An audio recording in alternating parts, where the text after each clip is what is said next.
Guys, ini titik kunci batuk ya. Ini batuk berdahak ini ngeluarin nanti dari sini. Seperti biasa minyak nyai ya. Nih, di sini. Ini di sini gini nih. Nih. Ini kan kaku nih. Nih. Ini diginiin ini ngilangin angin juga nih. Tuh. Sama lendir-lendir nih. Tuh. Jadi kalau ini ditekan ini makanya kenapa kebanyakan kalau batuk itu kolesterol tinggi. Nah, ini di sini nih. Nih kuncinya. Nih, dia biasanya kaku nih. Tuh, kalian tekan aja gini nih. Nih. Ini titik tenggorokan jadi enteng. Tuh, kiri kanan ya. Kiri kanan juga nih, kiri kanan.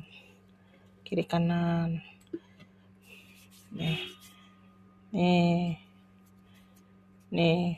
Mana yang kaku? Nah, itu semua kalau enggak kiri kanan aja kalian pijetin. Itu ngentengin tenggorokan. Matt mencoba.